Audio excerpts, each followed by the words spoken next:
responsibility. The community helped a lot because they asked volunteers. Some local bodies actually passed laws saying that citizens had to give so many volunteer hours, a month or a week or whatever, and they did that. But a lot of it was for looking out for fires and possible injury to people. There was no one roaming the streets. There was so much freedom. Everything was volunteer. Those really days have been lost. So in early America, if you had Thomas Jefferson, James Madison, George Washington, who brought them back today, they wouldn't know what in the world we had done. They were committed to seeing their communities thrive. They lived there. They patrolled the streets of their homes.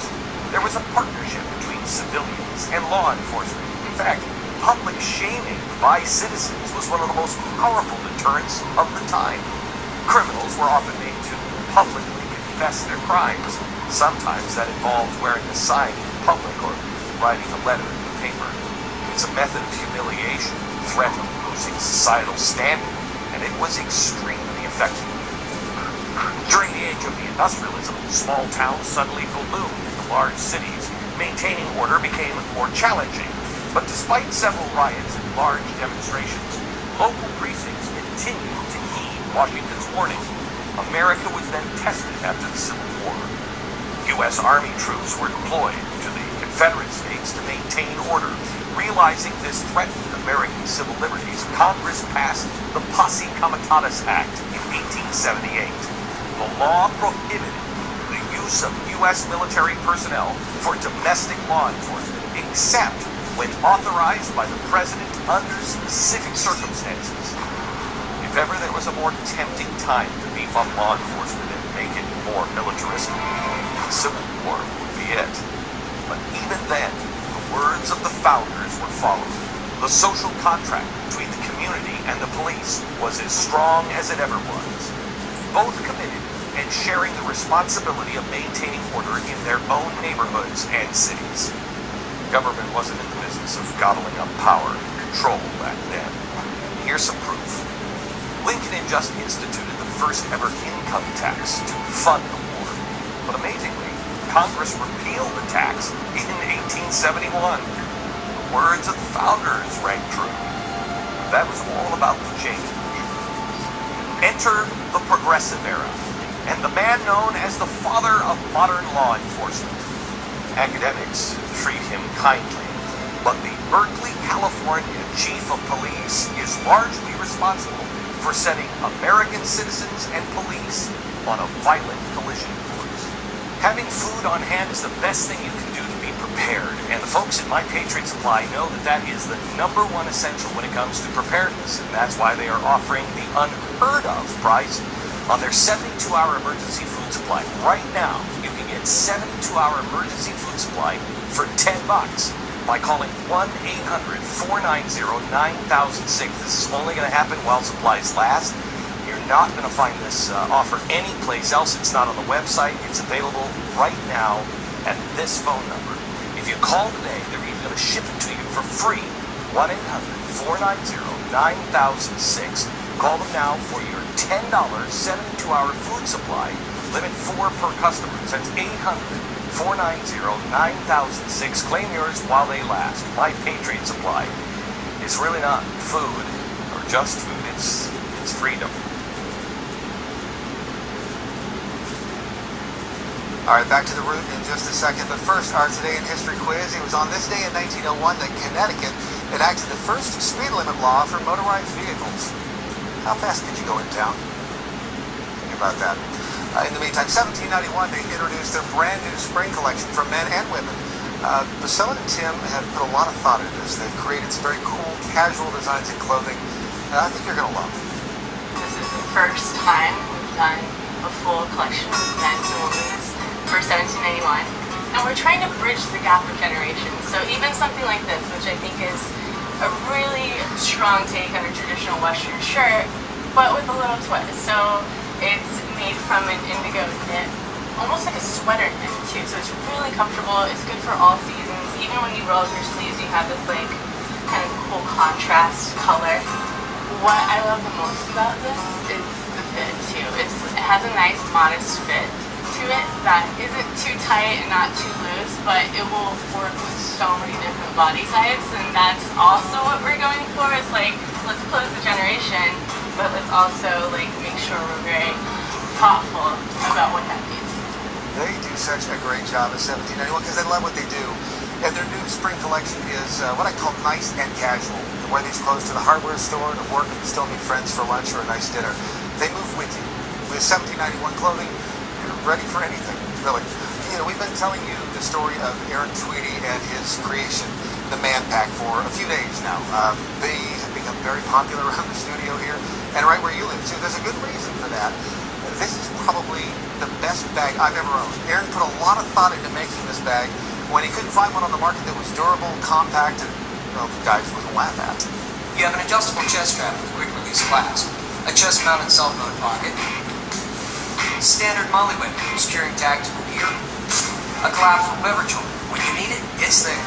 When you don't, it folds up and out of the way. To get into it, you don't need to take it off. You just spin it around and open it up. Carry standard 8x11 notebooks and files, iPads, Kindles, and small laptop pieces. Plus, you have auxiliary pockets for things like your wallet, $1 bills, pocket knives, keys, whatever it is that you carry. And if you carry concealed, the Man Pack has you covered. On the back, you have a neoprene padded pocket with MOLLE webbing inside for securing a holster.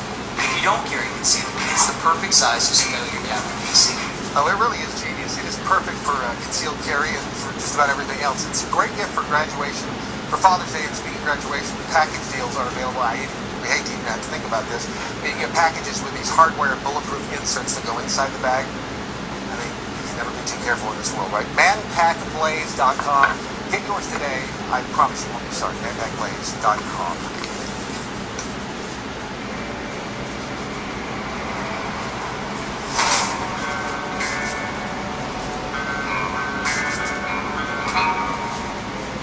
In the founding days of America, there was a partnership, citizen and officer. They were one and the same. But that mentality began to change during the Progressive Era, and largely thanks to one man, August Vollmer.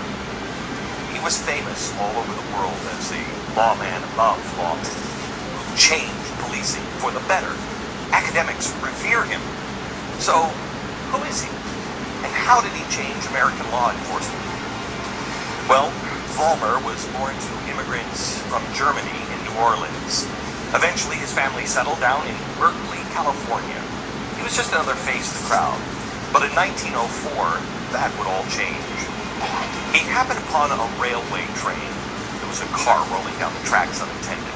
It was heading directly for a coach car filled with commuters. August ran off in pursuit of the train. As the entire town looked on, he managed to catch up to the train, jump on board, grab the brakes, and he stopped it just in time to save scores of lives. Well, now he was a local hero. Notoriety propelled him to the position of town marshal. He didn't have much experience, but he did have a military background. And so he began structuring the Berkeley, California police in exactly the same way the Marine Corps was structured. He was the first to give police officers a military rank structure and designated military-style uniforms. They started to use and look to the military as a way of organizing a police force. So they would have uniforms, and they would have military rankings, captain, major, that sort of thing. That's where we begin to see the beginnings of the modern police force. The door now was open, exactly the direction the founders warned against. This was all happening at the dawn of the Progressive Era, where they were pushing eugenics and other scientific methods at prominent universities. Woodrow Wilson himself was president of Princeton University during this time, and like most progressives, August Vollmer believed only educated men and women were good.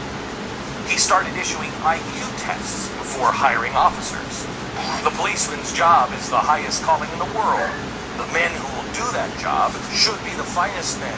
They should be the best educated. They should be college graduates. That's what a policeman should be. And what are they? Dumbbells. Vollmer's ideas came largely from Europe. Criminology textbooks from Austria and France were used in America's first police school. He created one of the first centralized police record systems in 1906. There were fingerprints, blood, and other samples that were stored. He was the first to hook people up to a lie detector and use that to determine guilt. His star began to rise, and in 1907, he was elected president of the California Association of Police Chiefs.